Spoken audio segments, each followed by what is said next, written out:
Olá para você que está ligado na programação da Rádio Defensoria. Está começando mais um podcast Entrevistas DPE comigo, Beatriz Priu. E hoje o nosso assunto é para falar, na verdade, sobre Brasil Saudável, um programa que inicia as ações aqui em Roraima com o objetivo de eliminar as doenças em populações vulneráveis. E quem vai falar sobre esse trabalho, sobre esse assunto, é o coordenador executivo do programa Brasil Saudável, Draulio Barreira, que já está aqui conosco. Seja muito bem-vindo e obrigado por ter aceitado o convite.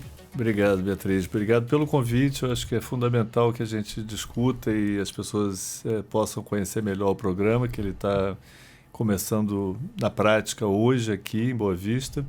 Ele é um programa do governo federal que reúne 14 ministérios, mais muitos parceiros não governamentais, organizações de sociedade civil, muitas universidades, organismos internacionais, enfim, todos os parceiros, inclusive vocês, são muito bem-vindos, porque a ideia é uma ideia que, na verdade, é um compromisso do Estado brasileiro, faz parte dos Objetivos de Desenvolvimento Sustentável, portanto, pactuado nas Organizações das Nações Unidas. E, você sabe, são 17 objetivos, sendo que um deles é saúde, é o terceiro objetivo. E esse objetivo ele tem metas.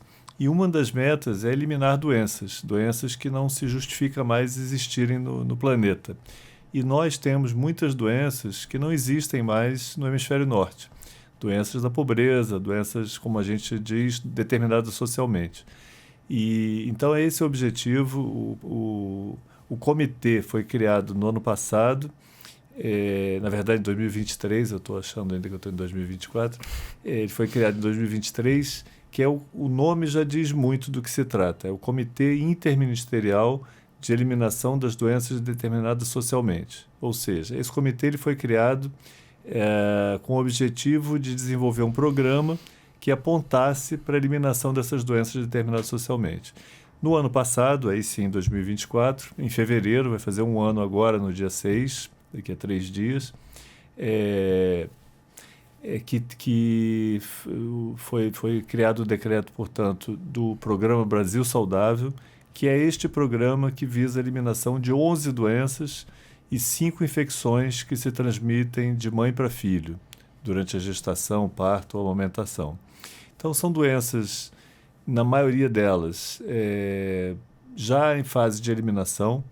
Vou citar nomes aqui que o ouvinte talvez nunca tenha ouvido falar, porque são doenças mais raras, mas que não deveriam nem existir, como tracoma, oncocercose, filariose, esquistossomose, outras mais comuns, como malária, AIDS, tuberculose, hanseníase, hepatite, enfim. Agora, é importante para quem nos ouve que, quando a gente fala em eliminar, não é, em todos os casos, acabar, zerar, não ter mais nenhum caso. Em algumas doenças, como essas primeiras que eu falei, oncocercose, tracoma, esquistossomose, filariose, realmente o objetivo é zerar, não ter mais um caso novo. Claro que as pessoas, algumas dessas doenças são crônicas e, mesmo tratada, a pessoa continua com manifestações físicas, clínicas. Eu falo aqui da filariose, pode parecer uma coisa, mas as pessoas sabem o que é, não sabem o que se chama filariose, mas é elefantíase, aquela doença que vai levando a um edema, um inchaço enorme das pernas, né?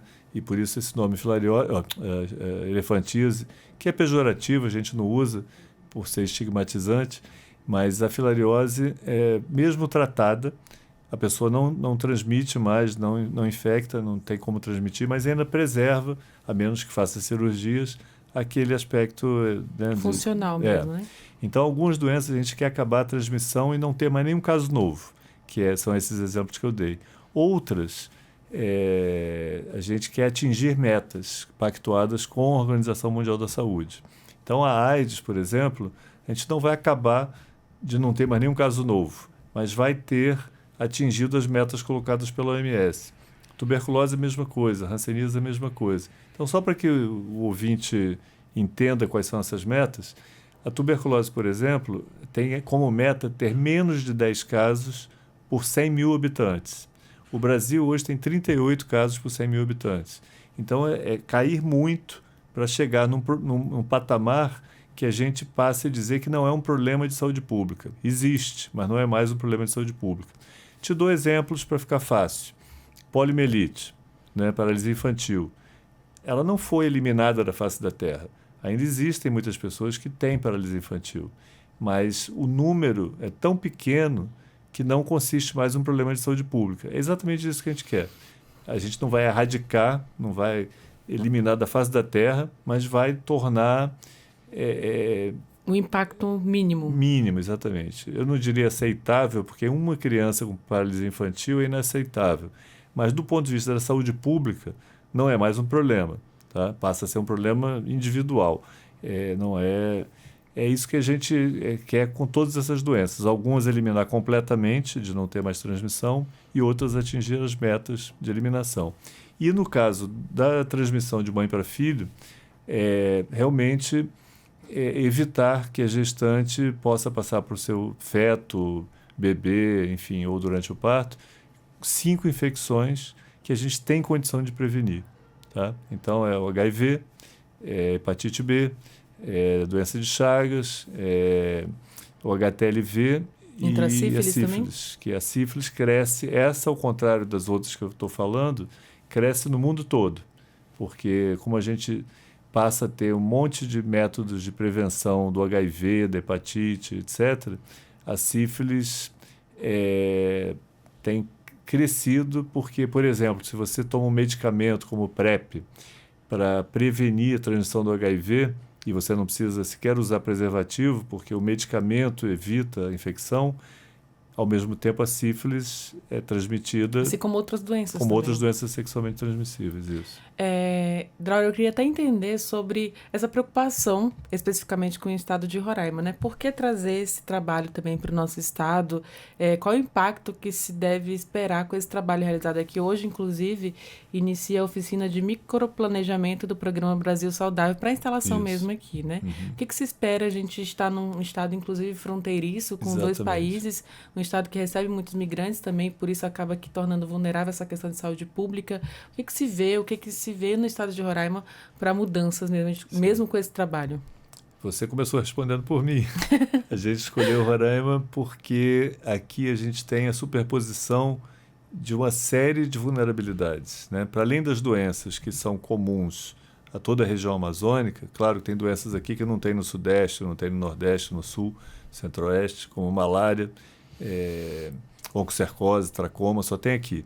Então, para além dessas questões endêmicas mesmo, das doenças, Roraima tem hoje uma série de outras vulnerabilidades ou problemas sociais que não são comuns a todo o país.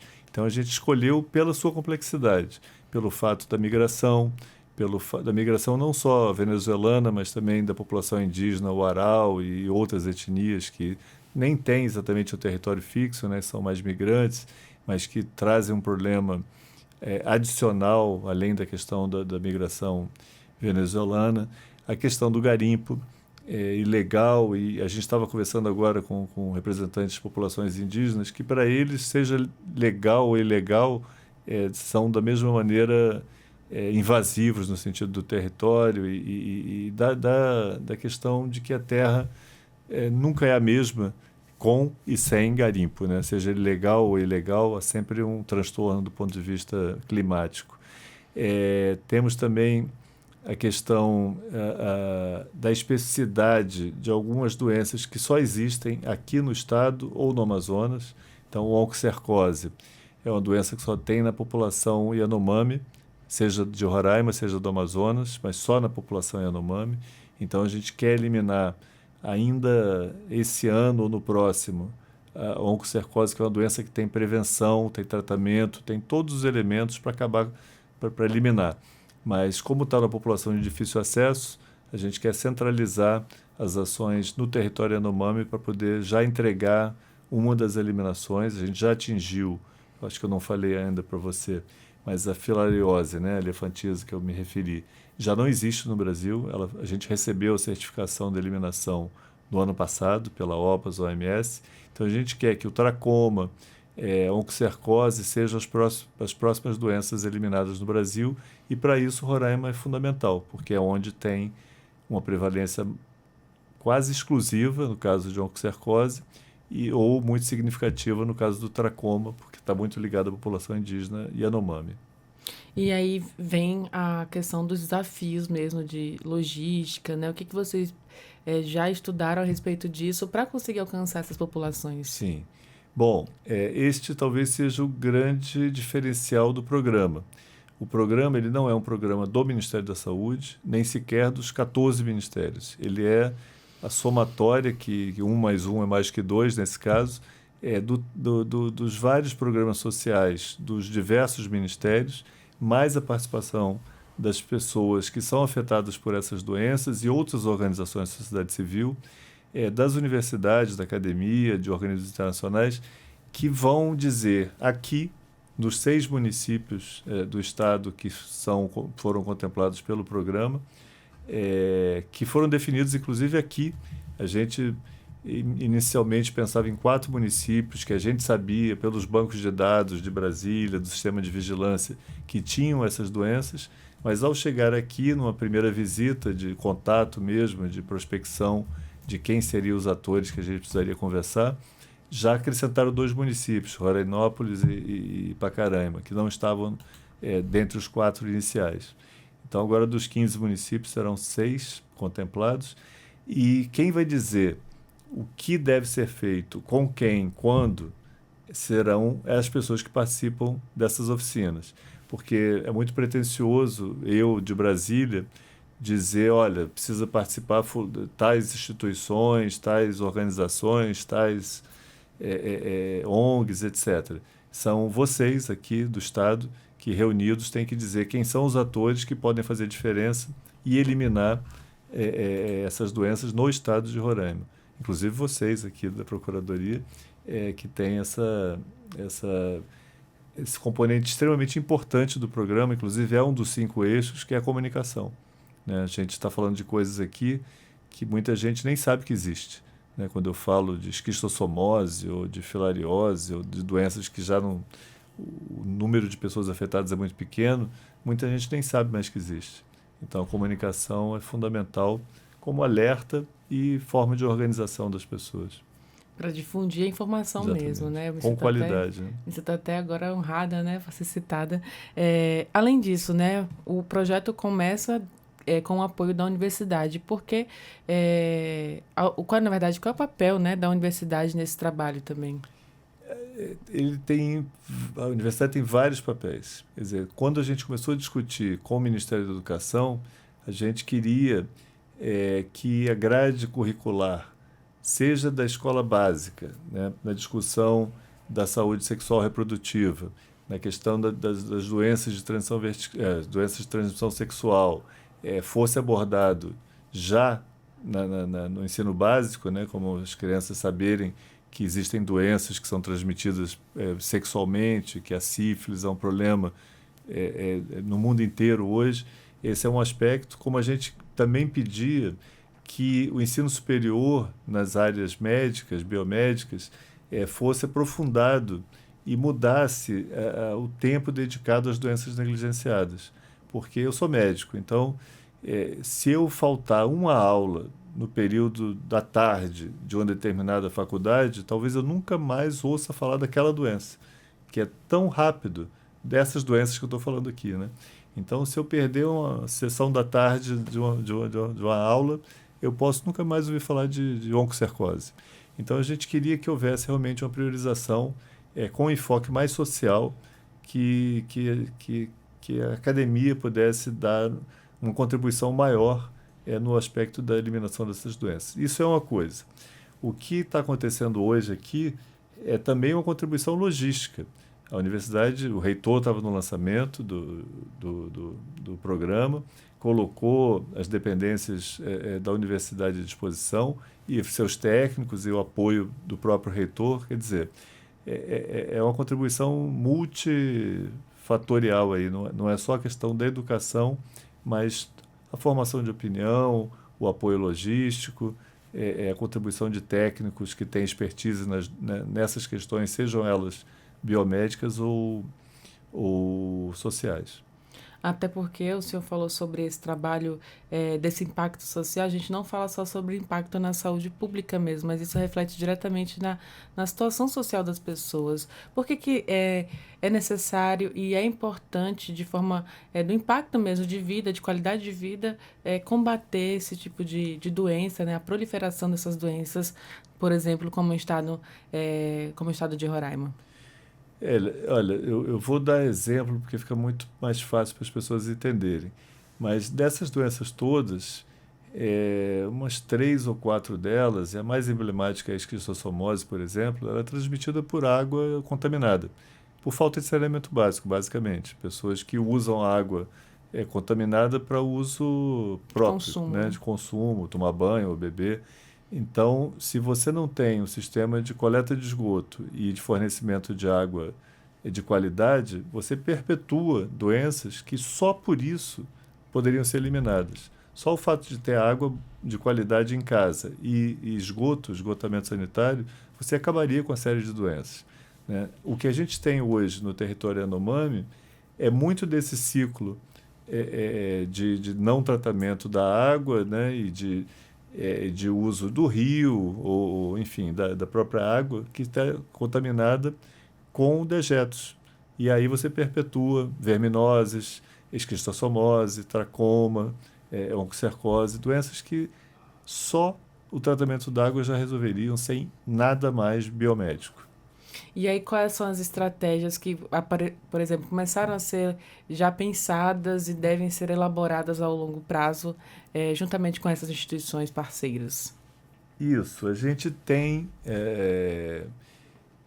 como a gente tem muitos atores de diferentes áreas, eu diria que assim, do ponto de vista biomédico, a gente tem quase todas as ferramentas. A gente tem prevenção, a gente tem tratamento, a gente tem cura, a gente tem quase tudo. Em alguns casos, a gente tem até vacina. Para 2 dessas doenças, a gente tem vacina. Para hepatite B, toda criança brasileira nasce no primeiro dia, se nasceu no hospital, ela já recebe a vacina contra a hepatite B, depois ela repete 3 vezes para se tornar imune. A outra que vacina também, às vezes no primeiro dia, ou é recomendado que vacine no primeiro mês até, que é tuberculose, BCG, todo mundo é vacinado, mas mesmo assim, existindo vacina, a gente não consegue acabar com a doença. Por quê? Porque tem gente que não tem acesso nem à vacina. Ou o local do nascimento não fez, ou nasceu na rede, ou nasceu em casa, ou nasceu num local que não ofereça, e mesmo tendo a vacina, que é a mais poderosa das ferramentas de prevenção, a gente não consegue acabar. Então, esse é um exemplo. Então, a saúde vai entrar com o aporte das suas ferramentas, prevenção, tratamento, cura, etc. A educação com a sua expertise. E aí, cada uma das áreas, se a gente conseguir compromisso, por exemplo, do Ministério das Cidades, para realizar prioritariamente o saneamento básico de determinadas cidades, a gente vai ter um impacto muito grande. Se a gente conseguir, com o Ministério dos Povos Indígenas, com a FUNASA, com o Ministério de Integração e Desenvolvimento Regional, a solução dos problemas no território indígena, a gente acaba com 2, 3 doenças em ações muito pontuais. Então é isso, o que está se fazendo, o que se pretende que se faça aqui hoje e essa semana, é que cada um, não só os ministérios, o Ministério a gente tem essa perspectiva desde Brasília, mas agora é ver, discutindo aqui com os atores locais, quais são as soluções factíveis e aquelas que não vão se resolver dessa maneira. E quais são as soluções alternativas? Quem são as pessoas? O que precisa ser feito?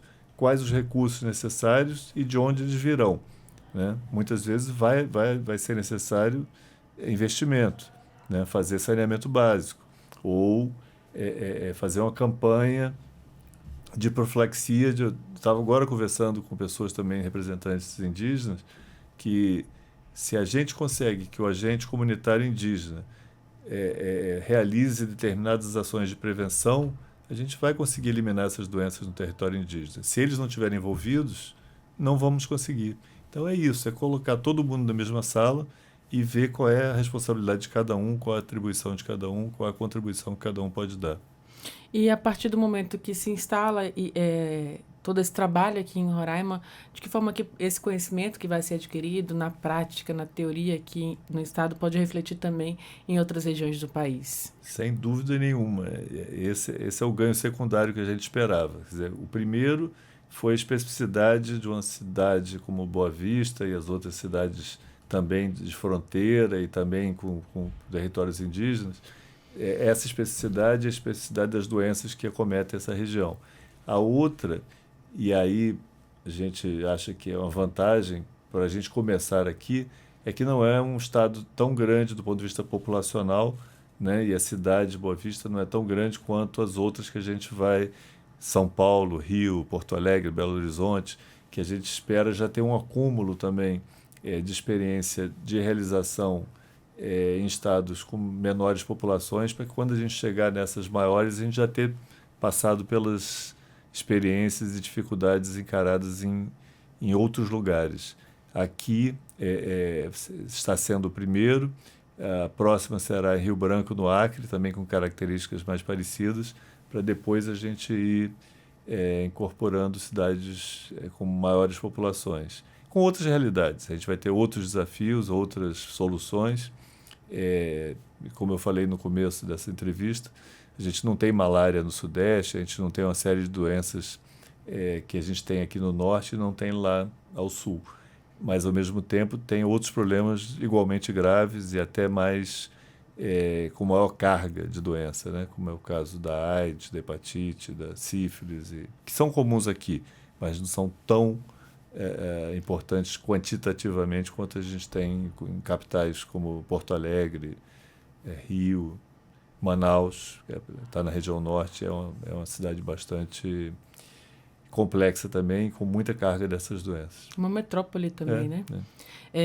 Doutor, além disso, eu queria saber como é que o programa também está alinhado com a Agenda 2030 da ONU, né? Ele é um resultado. Concretude da Agenda 2030. A Agenda 2030 é exatamente essa agenda de eliminar doenças até o ano 2030, daquelas doenças que são factíveis de serem eliminadas. A gente não está aqui propondo eliminar o câncer. Seria um delírio a gente imaginar que vai eliminar o câncer em 6 anos. Então, obviamente, não estamos falando disso. Estamos falando de eliminar doenças que são factíveis de serem eliminadas em 6 anos. Ou, como eu disse no começo, essa eliminação não quer dizer zerar a transmissão, mas atingir as metas colocadas pela Agenda 2030. Doutor, outra situação assim, que tem repercutido bastante, né, nas redes sociais, em sites de notícias, é uma situação que tem impactado o mundo inteiro, que são as atuais decisões do governo americano, né? Recentemente, ele anunciou que ia suspender os recursos para a OMS mesmo, né? E, aliás, para o programa de combate à AIDS. Para a OMS mesmo. Isso, para a OMS, está certo aqui.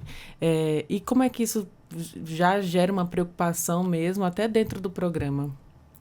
Sim, veja bem, nós esperamos que essas medidas sejam revistas de alguma maneira, é uma preocupação para o mundo todo, para a África em especial. A gente está vendo aí 20 milhões de pessoas ou desassistidas ou com risco de ficarem desassistidas pelos programas que o governo americano mantém na África. Isso diretamente não nos afeta porque o SUS não depende, né, de nenhum tipo de apoio externo. O SUS é absolutamente gerido e financiado pelo Brasil, não tem nenhuma outra fonte de financiamento, mas, obviamente, o mundo é uma aldeia, né? Então, a gente remete à questão das migrações.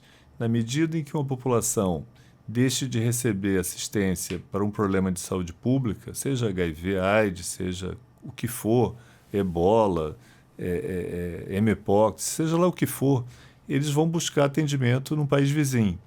E isso acontece hoje na África, né? A gente está tendo um grave problema aí de saúde pública. Talvez, se isso for mantido, A gente vai ter um retrocesso histórico na AIDS, porque, por exemplo, a transição vertical do HIV ela já vem sendo alcançada por muitos países. O Brasil deve ser certificado esse ano como um país livre da transição vertical do HIV.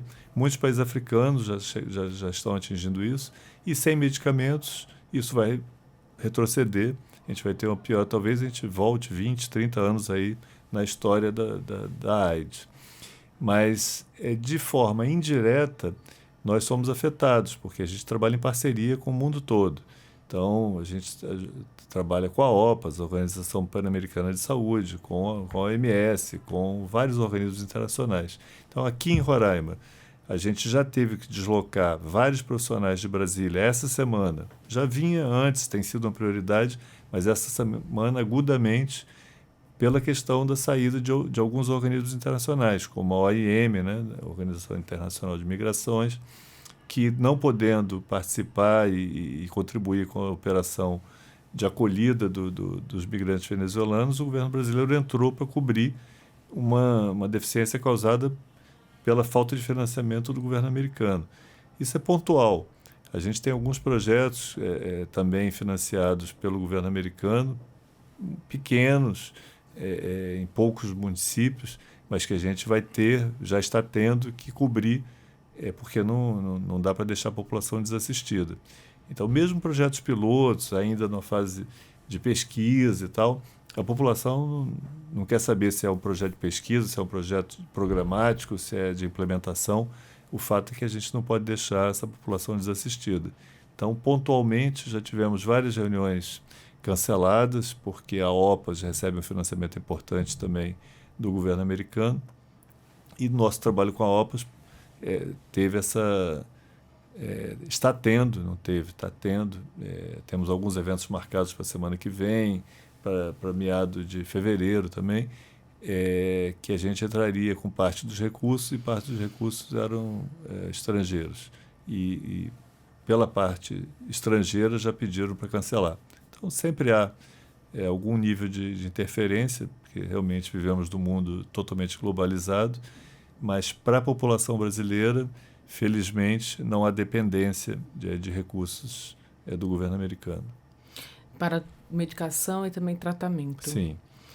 Doutor, então, assim, diante de todos esses fatos que o senhor pontuou aqui e esse diagnóstico que previamente já foi feito também no estado de Roraima, o que se espera, né? Quais são as suas expectativas quanto à instalação do programa?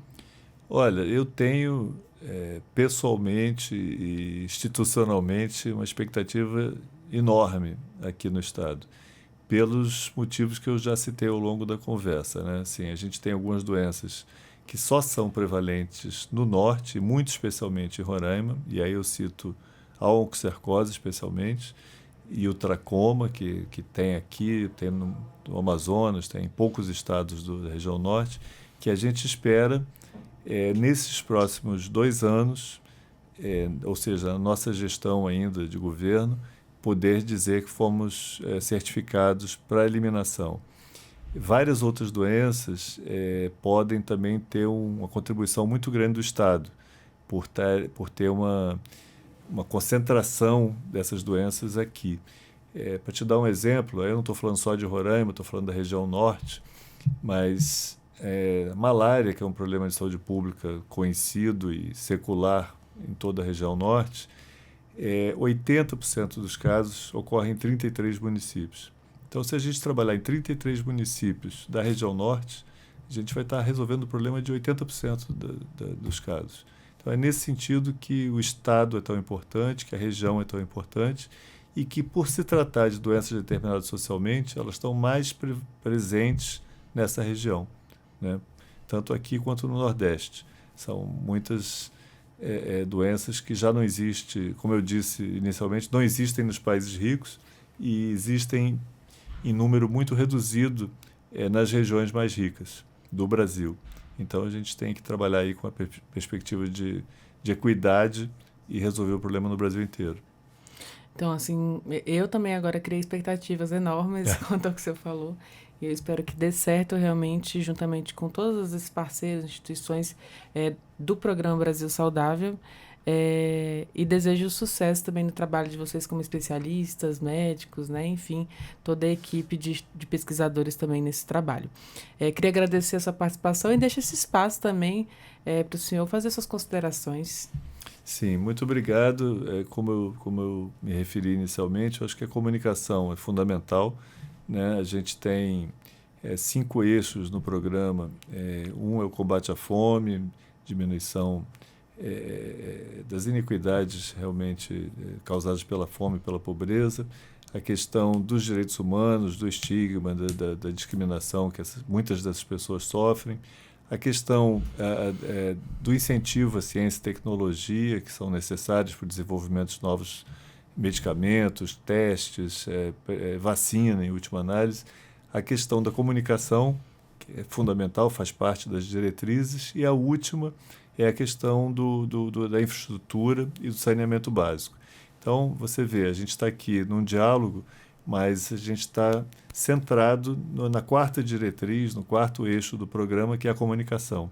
Então, tenho aqui a agradecer o canal, né, de comunicação para a gente atingir um número cada vez maior de pessoas, e mesmo as pessoas que inicialmente podem não se ver dentro objetos ou atores de um programa como esse, mas eles podem contribuir.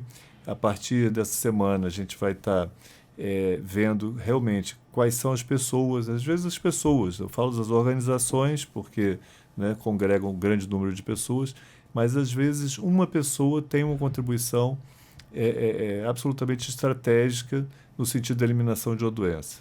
Então, essa pessoa, pela expertise pessoal que tem, pode trazer ideias e, com isso, a gente contribuir para a eliminação. Por isso, realmente, eu reitero aqui o agradecimento dessas informações chegarem ao maior número de pessoas e que elas possam se agregar nessa luta que é de todos nós, que é de eliminar um problema que aflige a todos, uma doença que aflige a todos. Muito obrigado. Eu que agradeço mais uma vez. Conversei aqui com o Dr. Draulio Barreira, que é coordenador executivo do programa Brasil Saudável, inicialmente sendo instalado aqui no estado de Roraima. Mais uma vez, parabéns e um bom trabalho a toda a equipe. Obrigado. E assim a gente vai encerrando mais um podcast Entrevistas DPE. Eu te lembro que você pode ouvir essa e outras entrevistas acessando os canais oficiais da Defensoria Pública de Roraima, no Deezer, no Spotify e também no YouTube. Muito obrigada pela sua companhia e eu te espero no nosso próximo encontro. Tchau, tchau!